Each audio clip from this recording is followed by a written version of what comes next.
Moon Knight, a new action-adventure series coming to Disney+, a very famous Marvel character for many years, Mark Spector. He was a mercenary. He was left for dead in the Egyptian desert, and he now may or may not be infused with powers from Khonshu, the moon god, or he might just be crazy. This is what Disney Plus is doing for the MCU. It is growing it, it is expanding it. Thank you so much.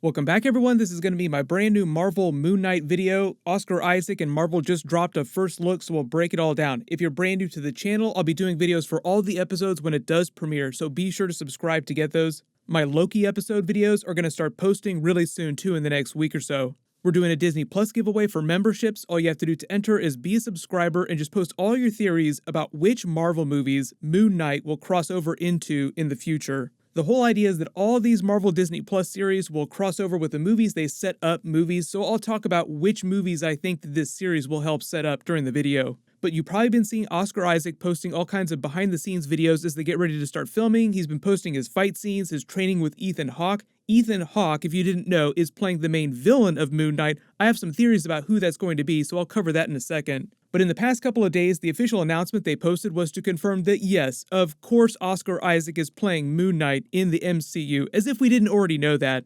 I think it's just because they're getting ready to start filming episodes right now. He doesn't have any of his own social media accounts, so Marvel posted this to their main account, but it was Oscar Isaac himself who drafted the post, and the caption read, "We are Moon Knight." I'll explain what that means in a second. If you're a longtime fan of the character, you probably know exactly what's going on. But in addition to the general announcement, he also posted a bunch of concept art as part of this and a bunch of pages from the all-new, all-different Moon Knight run in Marvel Comics. Those are important because they kind of retell his origin story, so they're good jumping-on points for people who are completely new to the Moon Knight character, so it makes sense why Marvel would be pulling from that story for the Moon Knight Disney Plus series. I'll explain that storyline in a second because it connects it to some of the other stuff they've done in the Marvel Disney Plus series, like what happened on the Wandavision episodes and what's happening with Doctor Strange 2 Multiverse of Madness. But Marvel always changes the comic book story just a little bit when they're adapting stuff for the TV shows and for the Marvel movies, so just expect the same treatment. It won't be exactly like the comic book run. But if you have no idea who Moon Knight is, some people refer to him as Marvel's version of Batman. I'll explain why that is. He's not really their version of Batman, that's an oversimplification. It'll make more sense when you understand how his multiple personalities work and how he's presented in stories. But Moon Knight is generally one of Marvel's darker characters. As Kevin Feige jokes in that teaser video at the beginning of this, he draws his power from the Egyptian moon god Khonshu, or he might just be crazy. The truth is that he's both. He suffers from dissociative personality disorder. He has 3 main personalities that we'll probably see on the TV show. His real name is Mark Spector, but his first alternate personality is called Steve Grant. That's his millionaire playboy personality. Usually you find him out on the town, throwing his money around, funding charitable organizations, going to parties with the rich and famous of Manhattan. He lives in the New York City area, but his main role is to basically fund all of Mark Spector's actions as Moon Knight, because he creates a lot of his own technology that he uses. His second personality is Jake Lockley. He's this very unassuming cab driver who's kind of violent, but who he uses mostly to gather information that he couldn't otherwise get as this really high-profile millionaire playboy persona. But then there's the other Mr. Knight persona, who's a relatively newer addition to the Moon Knight story. The Mr. Knight version of the character works inside the confines of the law, is less quick to violence, and is much more willing to work with police than the other personas. So he's sort of a more balanced version of the character. But just general origin story for the character. So he started out as the rebellious son of this Jewish rabbi, then he became a heavyweight boxer, then a US Marine who fought in combat. The more modern retellings of his origin story sort of change which conflicts, which wars that he fought in just to move the timeline up. But eventually he leaves the Marines to become a straight-up mercenary and earn this fortune. So that's where all of his money comes from. So he's super rich, but he earned all of it doing this super shady stuff as a mercenary. But it's during his time as a mercenary that he winds up meeting a man called Frenchie, who becomes sort of his version of Whistler, to make a Blade reference. So his origin story as Moon Knight actually begins on one of these random mercenary missions that he's doing for a person called Raoul Bushman, who's hired him to help him array these precious artifacts from an Egyptian archaeology dig site. The Bushman character who hired him to help steal all this stuff winds up killing the lead archaeologist. He has a daughter who's also there called Marlene that he tries to kill. Mark Spector stops him, but in the process almost winds up dying himself. Just as he's about to die, the god Khonshu appears to him saying that he'll keep him alive if he agrees to become his avatar on Earth. So obviously Mark Spector agrees, gains all of his powers and abilities as Moon Knight. And his relationship with Khonshu becomes a lot like Black Panther's relationship with the Panther goddess Bast.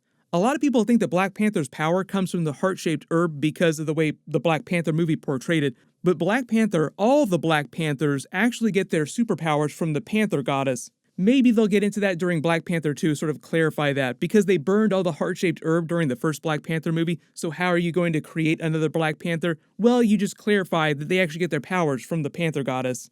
But the different superpowers that Khonshu grants to Moon Knight are very similar to Black Panther's abilities: enhanced strength, endurance, speed, a healing factor. The difference is, though, is that because Khonshu portrays himself as the moon god, Moon Knight's powers are tied to the phases of the moon, and depending on the phase, his powers are amplified even more. So for example, he's most powerful when the moon is full, and weakest during a new moon or waning crescent, as you see here in this handy chart, for those of you that don't know the phases of the moon.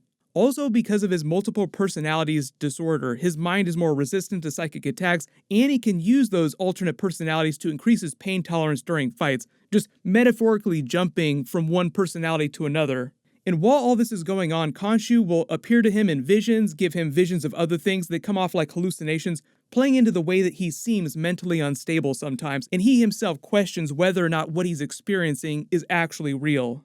But like the other Avengers, like Black Panther, he uses a lot of technology to enhance himself. Like Black Panther, he creates a lot of his own customized tech, vehicles, aircraft, all funded by the money that he made while being a mercenary. So after Moon Knight accepts Khonshu's offer, he, Frenchie, and Marlene go back to America, where he begins to act as Moon Knight. But in order to distance himself from his past as a mercenary and disguise his identity, he creates these 3 different personalities, different identities. Grant, the millionaire playboy, Jake, the violent cab driver, and then the Moon Knight persona.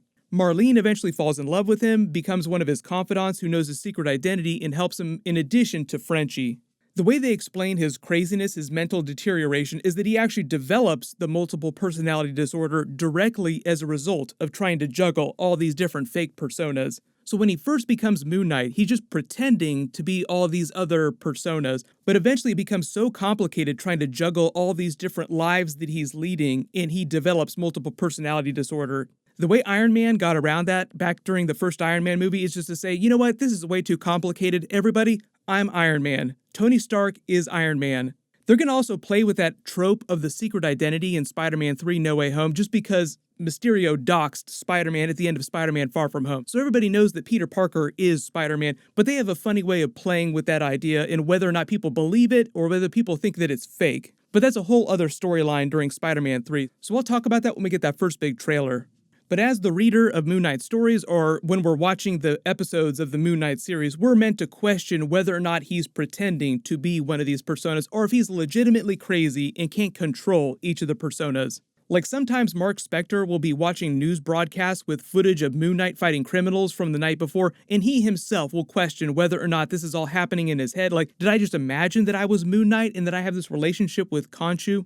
Eventually, we actually learn more about Khonshu's true origin story as well. So in that all-new, all-different run, they sort of clarify that Khonshu is not actually the Egyptian god of the moon. He's actually one of the elder gods, which will sound familiar, like he's way older than the actual Egyptian gods. So here's our connection to Wandavision. One of the greatest elder gods was Chthon. I talked about him during my Wandavision videos because they introduced the Darkhold during that series, Scarlet Witch's chaos magic. And at least in the comics, Chthon is the god of chaos. That's where chaos magic comes from him, and he wrote the Darkhold. So Khonshu comes from the same pantheon that Chthon comes from. He came into existence around the same time, but he himself, Khonshu, does have parents that are other elder gods that are more powerful. That'll also be important for what's happening during this storyline that Marvel's adapting, or it seems like they're adapting for the TV show. And the whole reason why Khonshu chose Mark Spector as his avatar on Earth, offered to save his life, was because of the way the old gods have lost some of their power and influence in present day. All the elder gods are sort of trapped in this pocket dimension called the Overvoid. And with the rise of technology, people around the world have stopped believing in miracles as much. Most of the gods' power, their influence on Earth, comes from the prayers of their followers.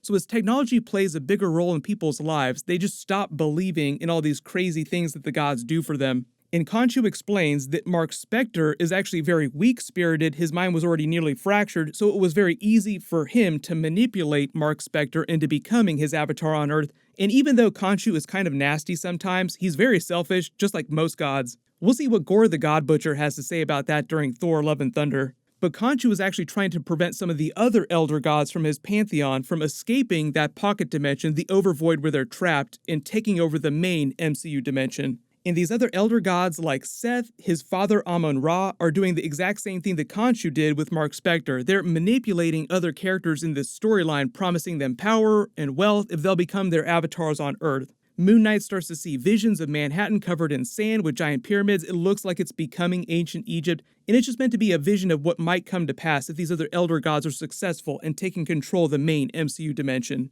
It's very similar to what Dormammu was doing in the first Doctor Strange movie, manipulating Caecilius and the other followers to gain entry into the main dimension so that he could take over, absorb it into the dark dimension. Moon Knight was also a member of the Defenders in the past. Doctor Strange was a big Defenders character for a long time, so all this multiverse, alternate dimension, Elder God stuff makes him a big Doctor Strange crossover character, but I don't expect to see him in Doctor Strange 2: Multiverse of Madness. But I do think eventually he and Doctor Strange will share a crossover story.